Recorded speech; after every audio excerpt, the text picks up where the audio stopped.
But let's go ahead and get started. So, thank you all so much for tuning into this live stream segment of Mikasa Sukasa. And I am, of course, as always, your humble host, Niko House. Tonight, we are going to cover the town hall that Tulsi Gabbard had that was being moderated by CNN.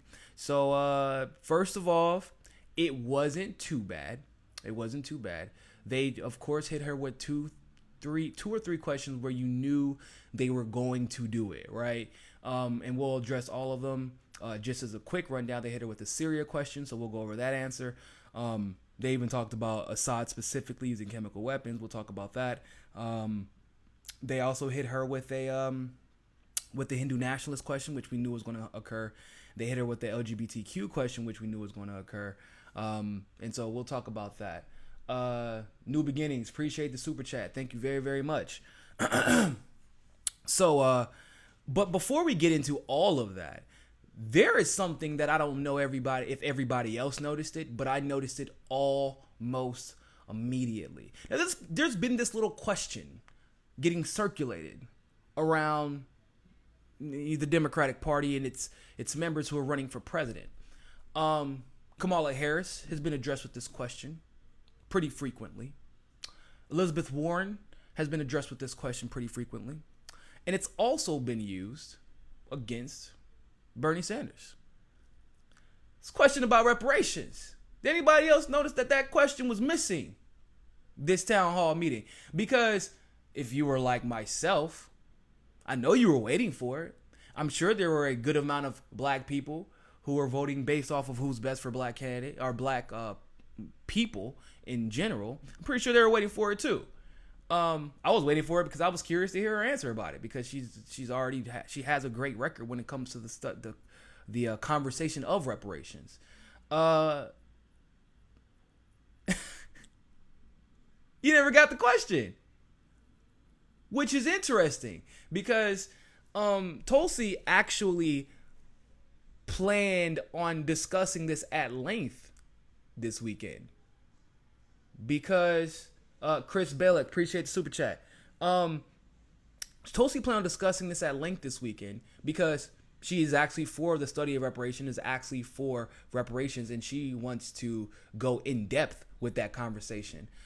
She actually co-sponsored, the Conyers bill that was recently rejuvenated, and so her name is on the dotted line for not only the study of reparations, but creating a committee specifically to address reparations, and then to figure out what the best way to pursue reparations would be. And then she would be for, of course, signing the bill that would enact reparations in whatever form that may take. So isn't it interesting that Kamala gets asked, because she doesn't have any way to quote unquote prove it outside of introducing reparation legislation right now.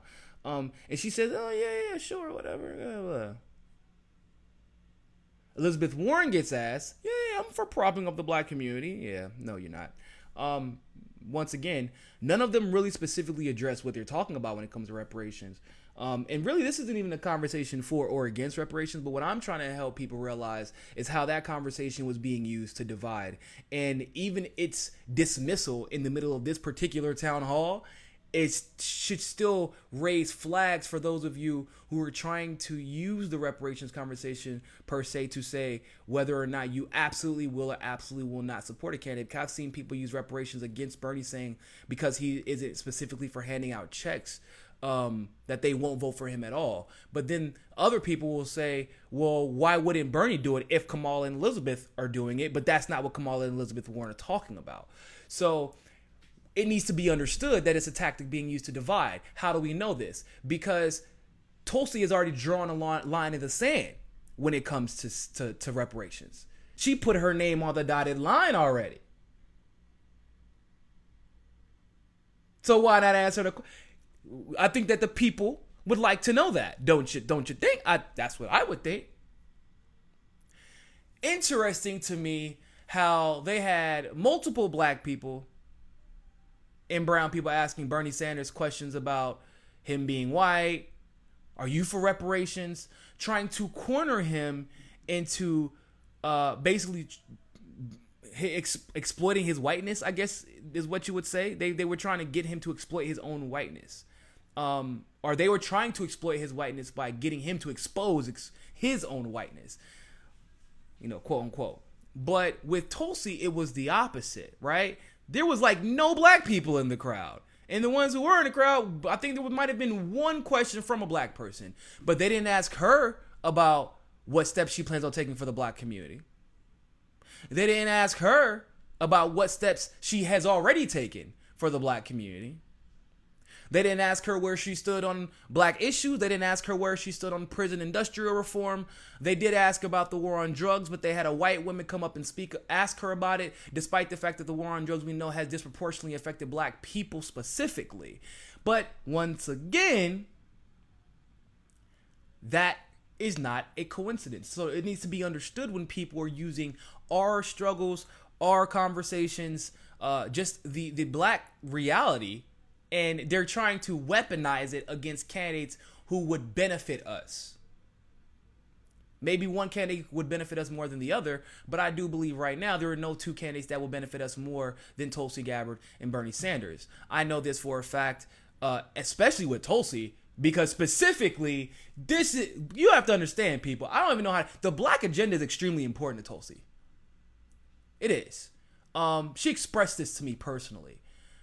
She was excited about answering a question about reparations tonight. She was. The problem was CNN knew for a fact that if she answers that question the way I know she was going to, when she looks at that camera and says, I don't know what Kamala Harris is talking about, I don't know what Elizabeth Warren is talking about, but I know what I did. I put my name on that dotted line.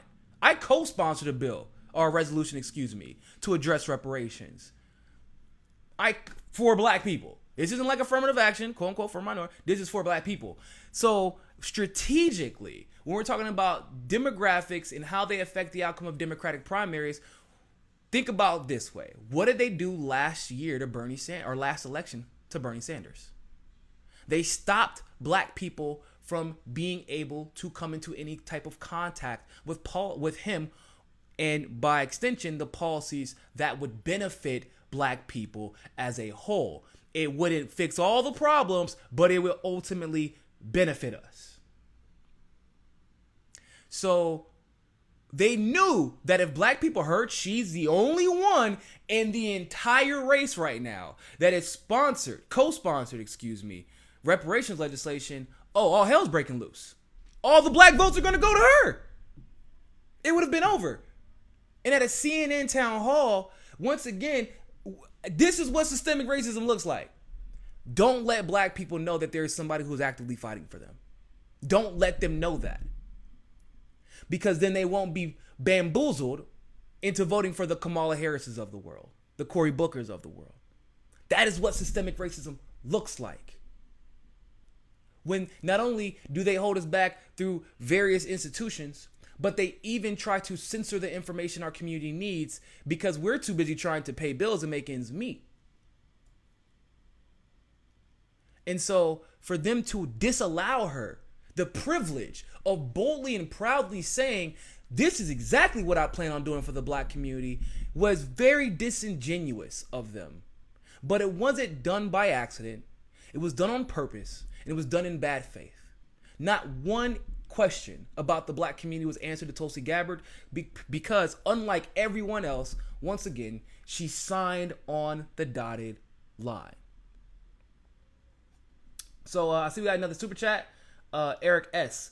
What do you think of POTUS Bernie, VP Yang, Secretary of State Tulsi, Secretary of Treasury Warren, Secretary of Labor Ojeda, Secretary of Defense Buttigieg? So I'll try to make this brief, but I don't mind Bernie as president. I don't like Yang as VP. Yang seems to be politically naive, and that's not being offensive. I'm not trying to discredit him. I think he understands some economics, but one of the comments that he said troubled me. which was that he thought that all of the candidates were good, and he thinks that all the candidates have our country's best interests at heart, and he wouldn't mind having any of the candidates for the Democratic primary as a VP or a running mate, and that's problematic to me. It shows that you just started paying attention, basically, and that I don't want to say he's a one-issue candidate, but he's basically a one-issue candidate. But the unfortunate truth of the matter is, one issue doesn't win an election.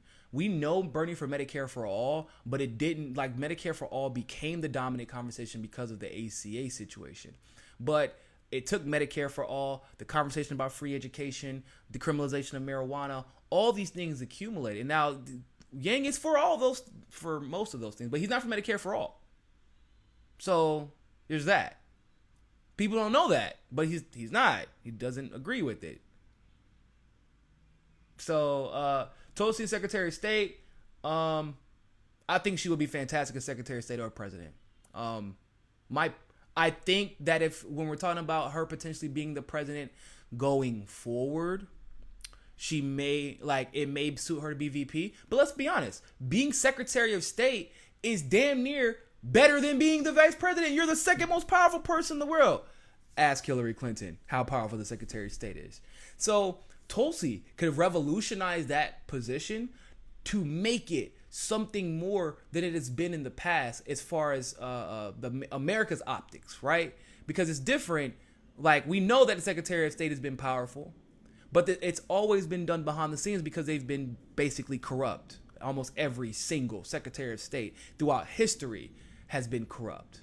So if Tulsi took that position and transformed it and elevated it into the public spotlight, I think that could serve as her quote-unquote VP position going forward. So I would love her in the Secretary of State position.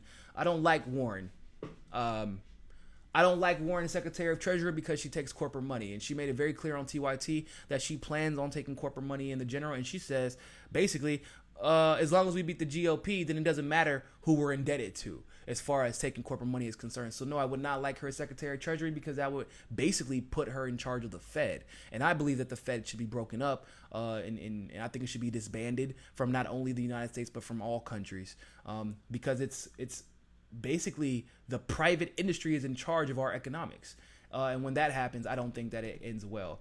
And so with Elizabeth Warren taking money from the private industry in the general election especially, and being so open to it, I just don't think that she would have the interest of the people at heart as much as she would those private industries. And so her being Secretary of Treasury would be problematic to me there.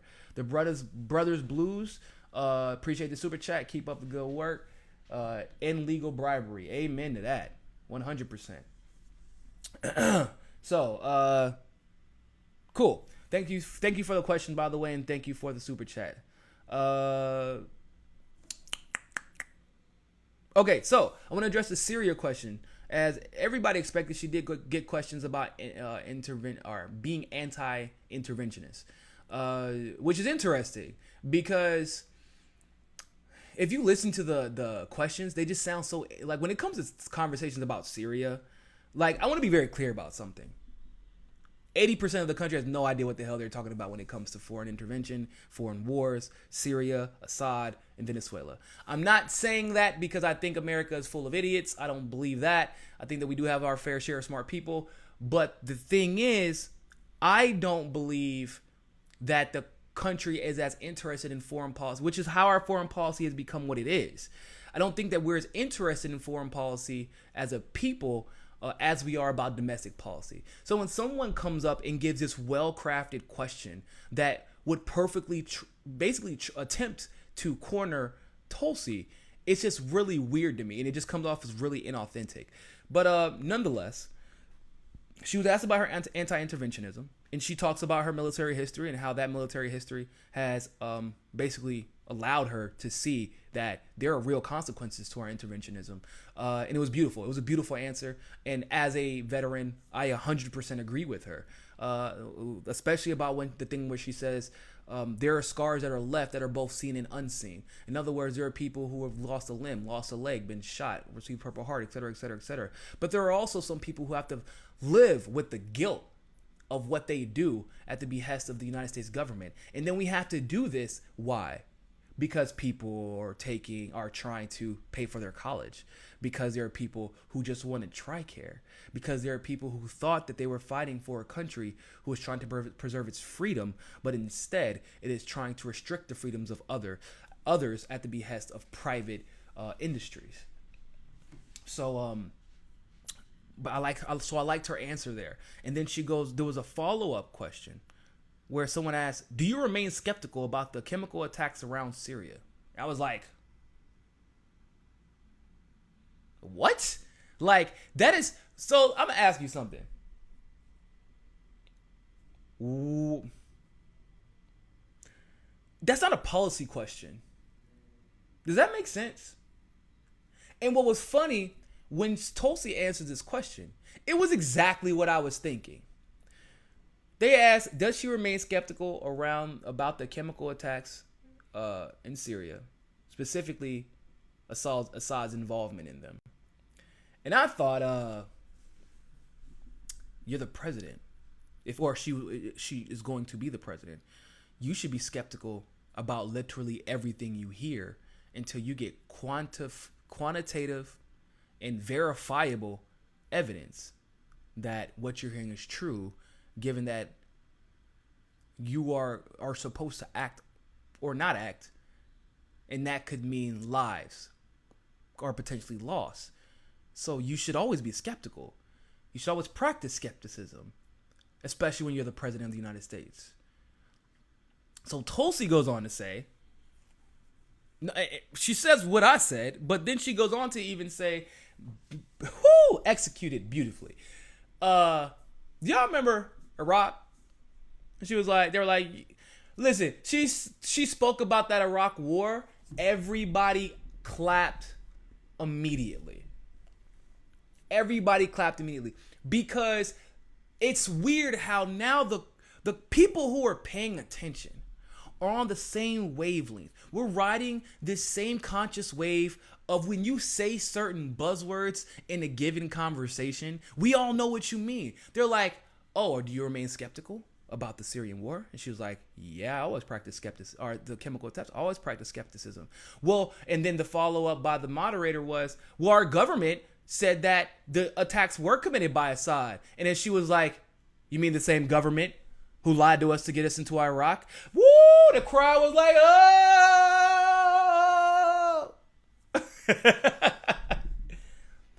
But it's true, right? Now, once again,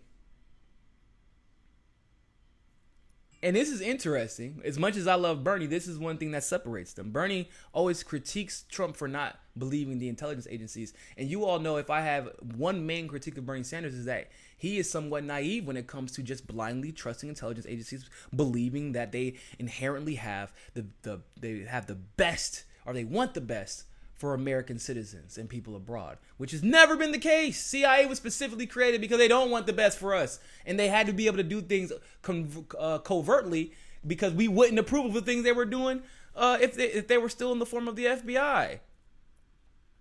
So no, they don't have the. So for her to stand up and say, have you seen a movie lately? Not even seen a movie. You don't have to see a movie. Like, you ever seen Enemy of the State with Will Smith, or basically any movie about the CIA? How the CIA is always the bad guy 100% of the time? Yeah. But in all seriousness, when we think about Iraq, and that's only the most recent example, why would we have no reason to trust the government? Like, what kind of nonsensical what kind of nonsensical appeal is that? But the government said it's true. And it's interesting to me. I noticed this, and I noticed this not only in this town hall, but in the last town hall with Bernie Sanders as well. Have you noticed that the media, the government, of course, as well, politicians, our pundits, they have noticed something that, for whatever reason, and we can blame it on a plethora of factors, the revolution, social media, being more woke, people are not buying into the fallacy, the logical fallacy of the appeal to authority like we used to. Remember, manufacturing consent for regime change wars, manufacturing consent to be okay with things like, I don't know, slavery, Jim Crow. Manufacturing consent to blindly show loyalty to the Israeli government no matter how many human rights atrocities they commit. That requires the American people to have an unyielding appeal to authority. The problem is they don't have it anymore. So now you're seeing questions and follow-ups that are phrased in such a way that they almost are in a tone of condemnation because she is stepping outside of that appeal to authority and actually appealing to the rationale, the logic, the experiences, and the facts that we have before us. And it scares the hell out of the establishment. Think about that. You don't trust the government? You're trying to say you don't trust the government? And when you step back and observe that statement, you're like, hold on, why are you saying that like it's a big deal? Why are you saying that like we're surprised that why would we trust the government? That's the question that you should ask when someone's trying to make an appeal to authority. Then you have to make an appeal to experience. Well, why would we and why should we trust the government? 9 times out of 10, they're going to tell you they don't have a reason, or they're going to change the conversation. So that is what stood out to me most about that conversation, right? Because it wasn't only Tulsi that this has happened to. This appeal to authority is almost being rammed down our throats. And like I said, the tonality of that question regarding the chemical, oh, so you don't believe the government. And they wanted everyone else to react off of her tonality, but instead, Tulsi took the crowd back that she had went over earlier in the town hall and said, no, you're not playing that game. The government lied to us before. You forgot, huh? I didn't forget because I was in that war. You know, I didn't forget because I'm a major and I was there counting dead bodies of my battle buddies, my colleagues, my brothers and sisters in arms every day. So you get to appeal to authority and try to condemn me for not just blindly following authority. But when we don't practice skepticism when it comes to our government officials, then that's when Tulsi has to wake up because of a war started by them and look at the list of dead bodies that were killed unnecessarily in a war that benefited none of them. So, was very pleased with her answer there. They go on to press her about the ICC trying to go to charge Assad with human rights violations. I don't really want to go into that really as much. Y'all know where I stand on that whole serious situation. But they try to basically get her to say that he was guilty. And I'm like, hold on. So you're saying the ICC is going to hold a trial, which I'm 100% for. Like, if there was a way to prove Assad's innocence, I think it should be done in an ICC court. If you think he's guilty, you want to charge him with something, take him to the court. Let's go to discovery and let's see what he's supposedly guilty of. And I think that the world would probably be a little surprised at the results. Maybe not all of the world, but the ones who have been asleep would. But the moderator tries to get Tulsi to basically say Assad's guilty, and she's like, how am I going to say Assad's guilty? Are you going to call him a war criminal? You just said he hasn't even gone to court yet. And then, this real quick before I move on to the next question. They were like, the United States and the United Nations all say Assad is guilty. And it's funny because they try to use Jim Mattis's original claim that Syria had committed chemical attacks on its own people, that the government did.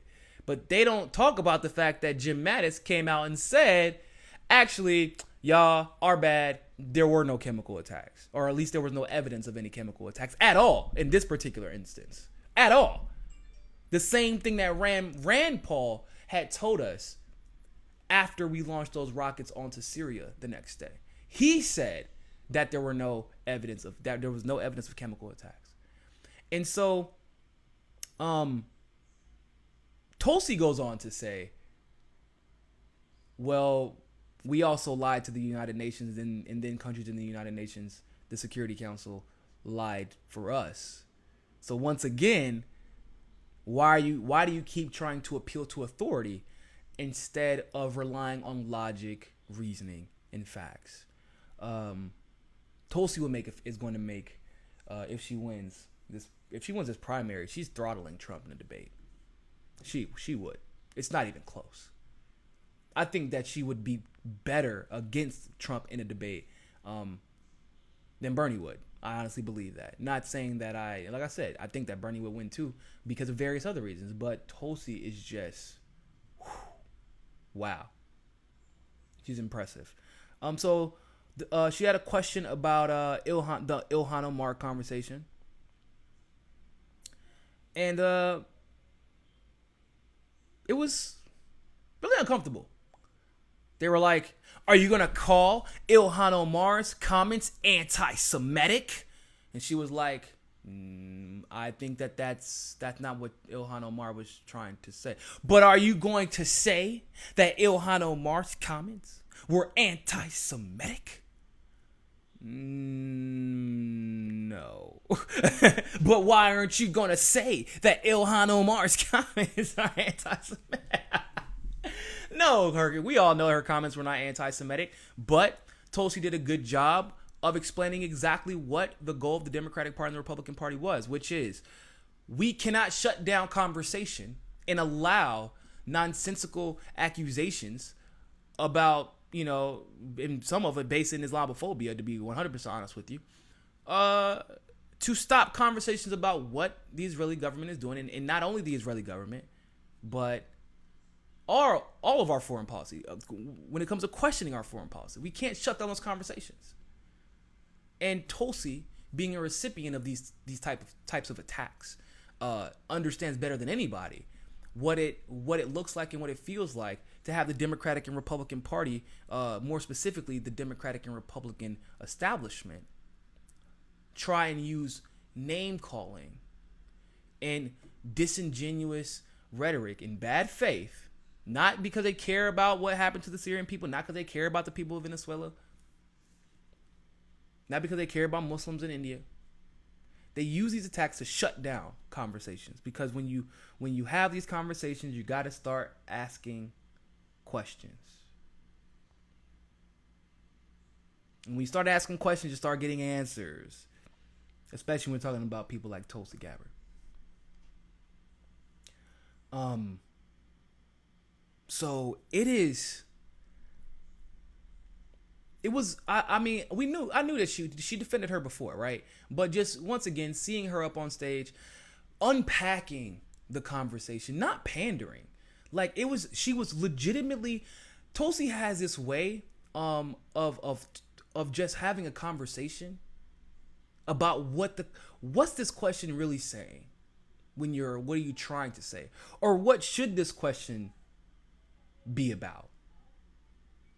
And so when she did that, she did it with all the questions, but of course that question ended up unfolding into, we can't shut down conversations. And once again, of course, 100% agree with her. But it's dope. It was dope to hear her just basically stand up for Ilhan Omar and say, no, I know where your heart was, and I know what you were trying to bring attention to, And I agree with that. Now they asked her about she had a Medicare for all question. Of course, she said 100% for Medicare for all. 100%. In that question, though, was a question about, are you going to be okay with getting rid of the private insurance industry and having millions of jobs just vanish? Oh, cry me a river. Let's be very clear about something. I have no sympathy for the private insurance industry. And you can tell by Tulsi's comments and her smile that she doesn't have any sympathy for the private insurance industry either. She was trying to be as nice as possible while answering that question. She was like, what? I care about that. But no seriousness. We're going to get rid of administrative costs and da-da-da-da. But I know she wanted to be like, woman, I don't care about them damn private insurance companies. She cares about those jobs, potentially. But there's not going to be millions of jobs lost. If there is a million job loss, which it wouldn't, once again, not be that much, but even hundreds of thousands of jobs, they would be temporarily displaced. But do you think that medical billing and coding is not going to still be a necessity? Medicare for all? The pharmacists still need a job. People still have to answer phones. We still need nurses. We still need hospitals. We still need people to process paperwork. So we still need administrative fees, but we don't want to have to pay those fees to private corporations for their profit. Fuck private insurance companies. There you go. I'll summarize it for you. I don't know why that question was even asked, but like they were saying like it's a bad thing. Are you saying that there's a chance that we could get rid of private health insurance companies? Oh my gosh, gasp. I mean, how could you even suggest such a thing?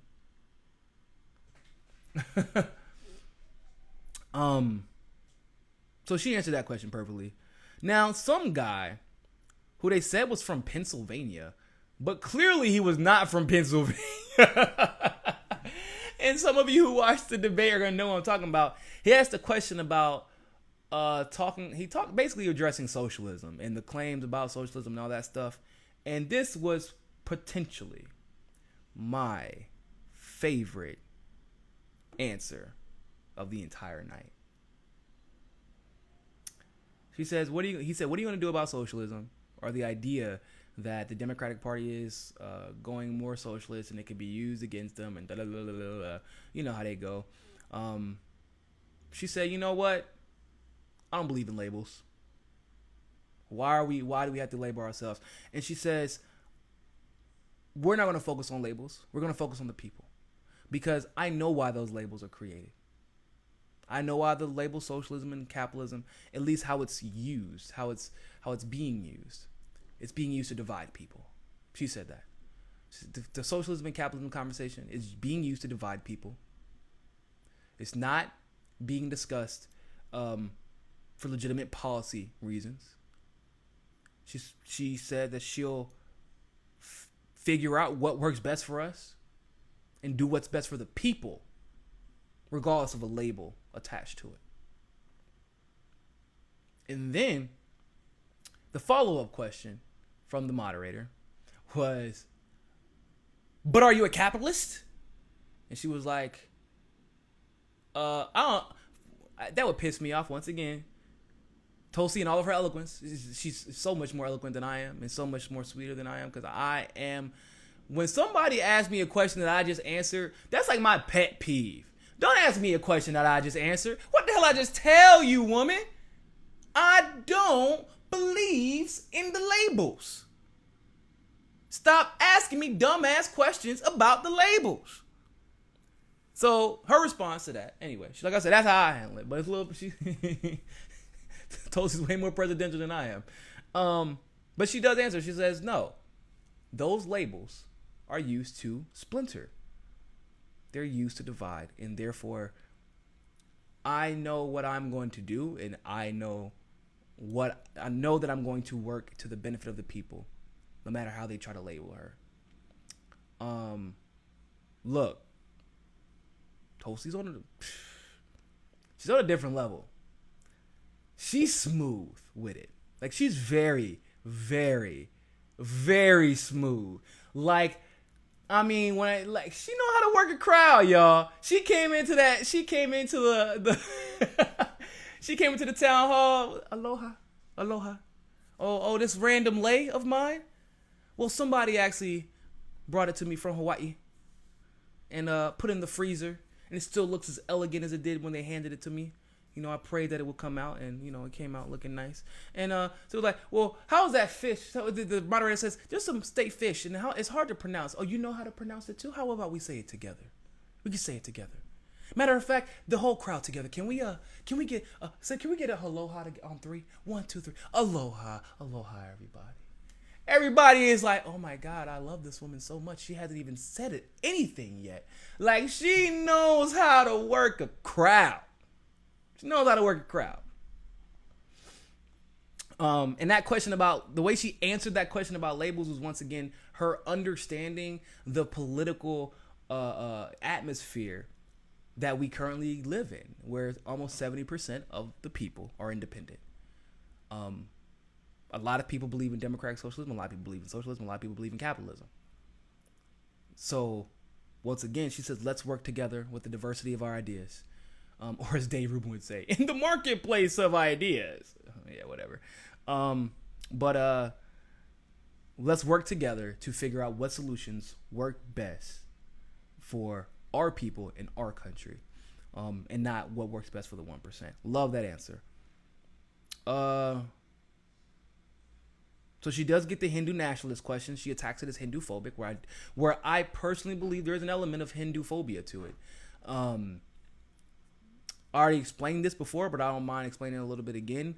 Tulsi did go to India, and she did meet with Modi. She doesn't have a love affair or an affinity towards Modi. She did meet with him, but she also met with the opposition leaders in India as well.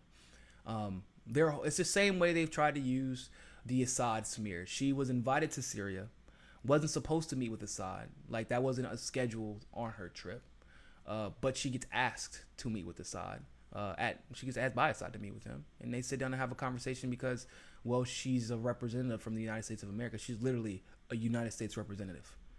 So if you're going to be representing America, even a district or a state, don't you think that when a world leader asks you to sit down and have a conversation that could potentially lead to peace, that could potentially fulfill your fact-finding mission, I think that that's important to sit down with them. But once again, these appeals to authority that the media would try to have America fall for, Tulsi falls outside of that bubble. So she's going to meet who she has to for peace. But once again, in order to manufacture consent, you have to attack Tulsi ad hominem when it comes to meeting with leaders who we may not agree with, we may agree with, but that's irrelevant as to whether or not we should be trying to broker peace for the people that live in those countries. And I 100% believe that. So she answered that question well. Once again, I do agree that was Hindu phobic, because it's interesting to me that Kamala's Indian. People forget that. And Kamala actually has a love affair with Modi. She loves Modi. She talks about Modi often. She tweets at Modi, welcome back to the United States. Like, she loves Modi. But they can't directly say, oh, do you have a love affair with Modi because you're Indian, Kamala? Because that's just downright bigoted. So you have to put yourself in Tulsi's position, because for her being a Hindu, she knows that, okay, well, I may not be directly Indian, but they're trying to associate, because it works to their favor, my religion with the religion of the current prime minister.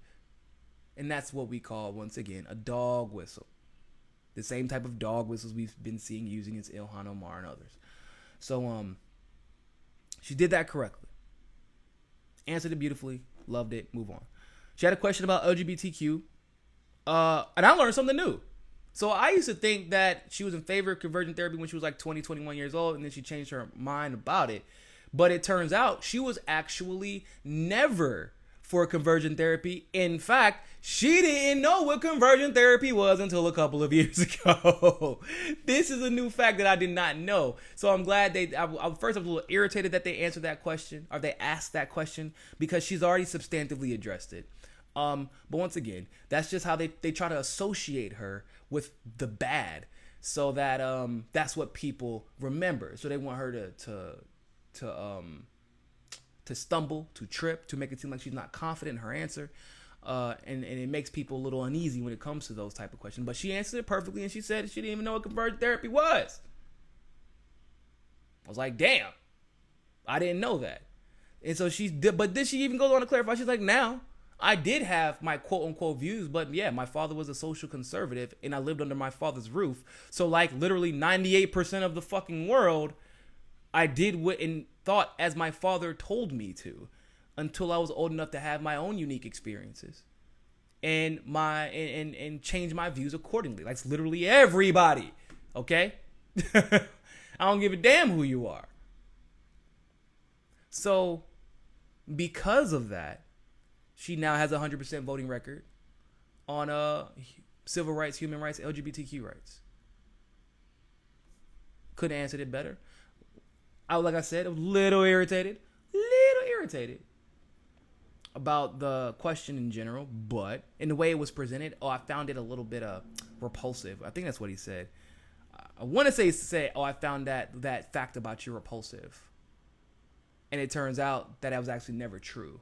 So that's, once again, another smear about Tulsi that, like I said, I didn't even know whether or not that was true. But I was like, even if it was true, she was 21 and living under her father's roof. But she clarified that once again, another smear having to be. When are we going to get to the point where mainstream is going to be held accountable? Like, sweet Jesus, this is getting ridiculous. That is such a harsh allegation. And for this entire time, millions of people have been led to believe that allegation was 100% factual, even if she had evolved from it. But it turns out that it was never true, according to Tulsi. So it's interesting. There was a sexual assault question about sexual assault within the military, which is a big problem. It has historically always been one. Now, I don't want to get into the nitty gritty of that, but just the long and short of the policy is that Tulsi has actually pushed and created legislation to deal with sexual assault in the military. And that's what the audience member was referring to. And her answer was not what I expected. I thought she was going to say, yeah, absolutely, support fighting against sexual assault in the military. I advocate for sexual assault victims. I push legislation. I thought it was going to be the textbook. It wasn't. It was not the textbook answer. She talked about her friend and how her friend was sexually assaulted and she couldn't speak up.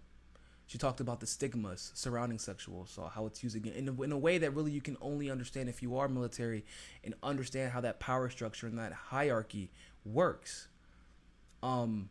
Tulsi's answer was so deep, it was so profound, it was so compelling, and it was so moving that the audience member who asked her this question started to cry.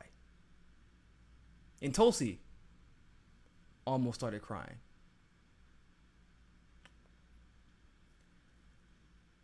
That was powerful. That was powerful. The question itself, obviously, it's a touchy topic. But how many we hear questions about sexual assault, women's rights. We have marches, or we see marches addressing these things. We hear people yell from bullhorns, get all rah-rah, right? Tulsi's not a rah-rah type of person.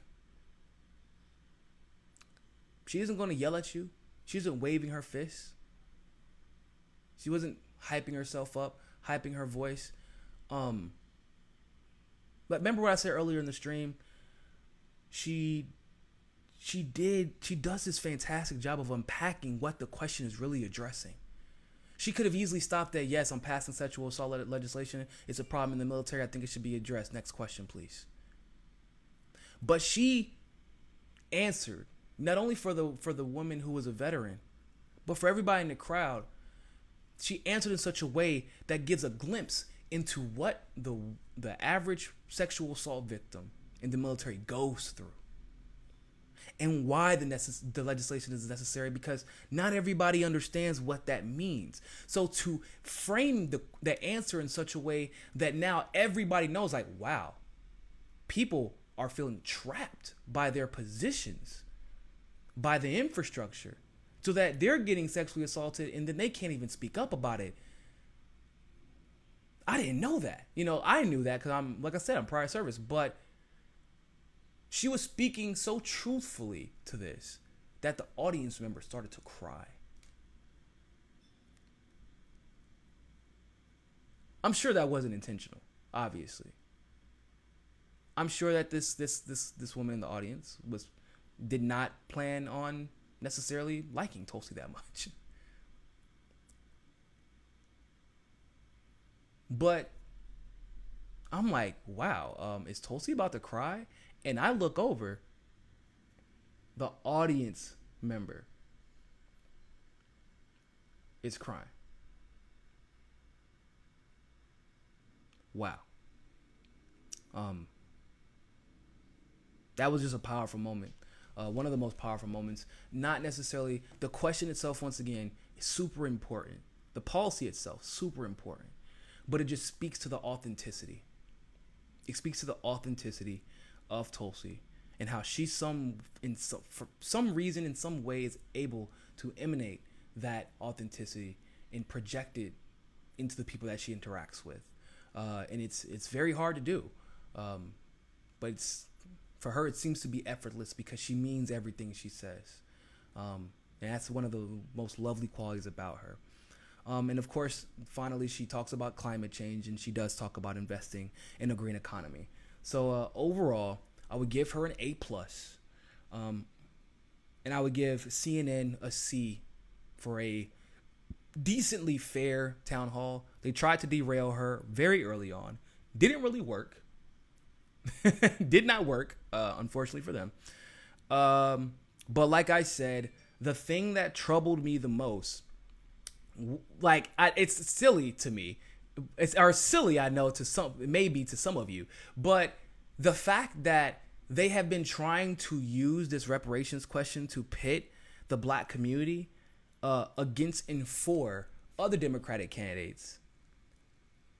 And they didn't even decide to ask her about her stance on reparations or any black issues or the black agenda at all, really shows that the mainstream is not concerned with our vote. Or they are concerned with our vote, but they're not a concern for our interests. They have no concern for our self-interest as a black community. This is the second time they've pulled shit like this. The second election in a row where they've gone out of the way when somebody's speaking about black issues, speaking power and truth to the reality of the black community, and then addressing what we can do to fix that. This is the second election straight where they've taken a candidate and tried to silence that. They tried to weaponize the black identity and black issues to attack Bernie Sanders. They tried to weaponize the black identity to elevate Kamala Harris. And they tried to completely ignore us to cancel out the positive things that Tulsi Gabbard has to say. Like I've said, and I think that she is probably going to address it in her live stream this evening. She's for reparations. She's the only candidate that is signed onto a bill co-sponsoring not only the research and studies of reparations for American descendants of slaves and descendants of Jim Crow, but also create a committee, and then enact. And she is planning on signing on any bill that supports reparations after it's been studied and figure out what the best way to do it is. The black agenda, the black community, and all the issues that go with it are extremely important to Tulsi. And she's expressed this to me. Personally. Like, she personally expressed to me how important the black agenda is. And she was looking forward to having this conversation. And yet, it's interesting that the mainstream, once again, would try to... They think, once again, I said this at the beginning of the live stream. How many black people did you see answering questions? Were there any questions about the black? Because it was such a concern. Remember when Bernie Sanders was speaking? It was such a concern. Racism, black people don't like you. You had a black problem, which wasn't true. Look, I've already addressed that. But with Tulsi, I mean, by all intents and purposes, wouldn't she have a quote unquote black problem for the same reasons that Bernie supposedly had a black problem? So why aren't those concerns getting addressed? I thought reparations was such a big deal 2 weeks ago when it was one of the hottest talking points. But then when people started seeing through your nonsense, all of a sudden you're not concerned with reparations. But I've been saying that the Democratic Party and the people who are affiliated with them, the CNNs and the MSNBCs of the world, have been using the reparations conversation to divide, not because they actually believe that it has a chance of being passed. If reparations did have a chance of being passed by the Democratic Party, in all honesty, they wouldn't discuss it. You don't have to take my word for it, because at this very moment, and this is very recent, reparations, the conversation is being started and now does have a chance of being passed by the Democratic Party. So guess what? It will no longer be discussed by the Democratic Party. That's how it works. But I'm here to say, in case you were curious, she cares deeply about the black community, about the black agenda, and she expressed this to me personally. And she was sincerely looking forward to talk about her co-sponsoring the Conyers bill and why it was so important to her this evening, but they took that opportunity away from her. So hopefully going forward, she will get more opportunities to talk about that. Overall, fan-freaking-tastic job. Some people may be asking, why do I think this may make her the front runner? I don't know if it'll make her the... Hold on, let me get some water.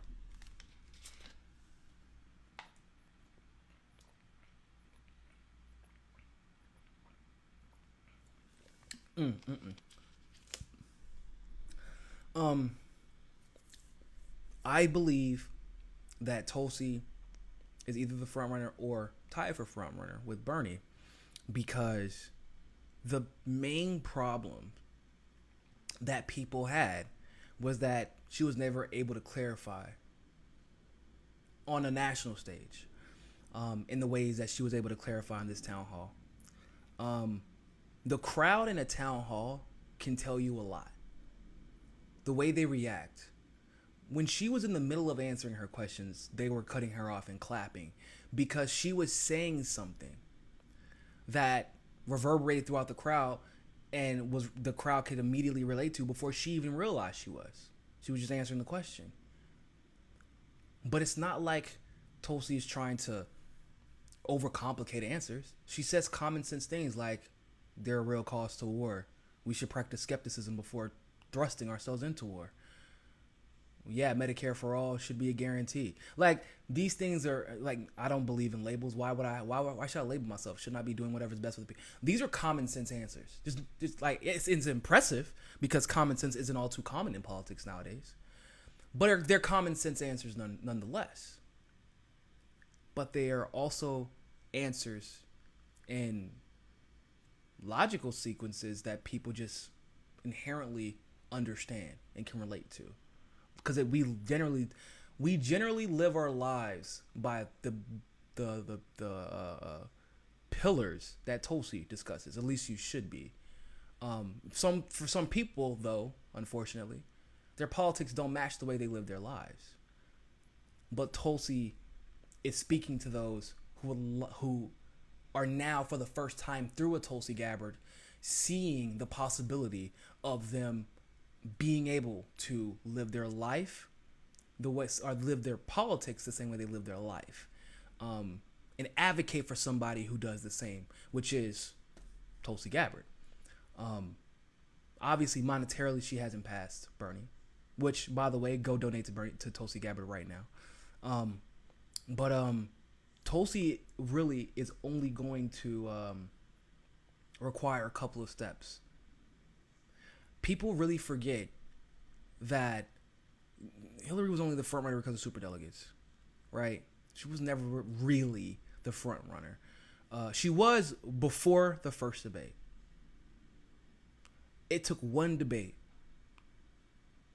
Bernie was, for all intents and purposes, the front runner after that. Most Google name, like all of the tells that tell when somebody's actually a front runner, that have never failed in the past: crowd turnout, individual donations, Google searches, things like that. He was a front runner. So imagine once again when Tulsi Gabbard gets on that stage, because she just had a town hall. She's going to be she's going to be getting onto the debate stage now. I 100% believe that. Definitely polling more than 1% now. I 100% believe that. So she passed that first obstacle, which was getting to explain herself, debunking the accusations and the smears against her, and being able to show and reveal where her heart is. So now that she's gotten past that first obstacle, now she's gotten past that first obstacle, she will now hit that debate stage. And when she hits that debate stage, like I said, I'm a supporter of Bernie. I'm also a supporter of facts and reality. And Tulsi is the only one that gets to stand on that debate stage and say, I introduced legislation to stop arming terrorists. Why has no one else spoken about this? I introduced legislation for comprehensive electoral reform and election justice and accountability. Why hasn't anyone else discussed this? I introduced legislation to decriminalize marijuana in the House. Why hasn't anyone else discussed this?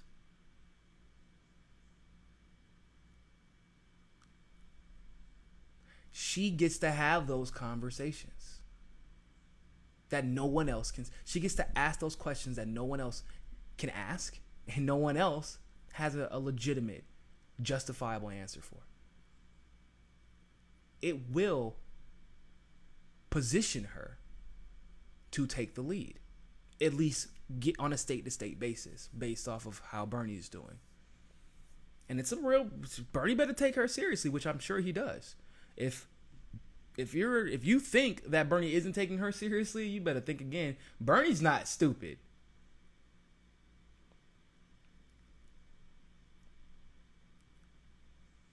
They know that, funny enough, part of their success in the general, if Bernie wins, it's only going to come if Tulsi still remains popular. So he has to hope that she gets popular on top of everything else. But he can't let her pass him. It's funny. Whereas Tulsi has the gloves off. So with that being said, thank you all so much for tuning in. I hope you all enjoyed the analysis. We'll have a couple of other videos throughout the week talking about very specific sections of the town hall.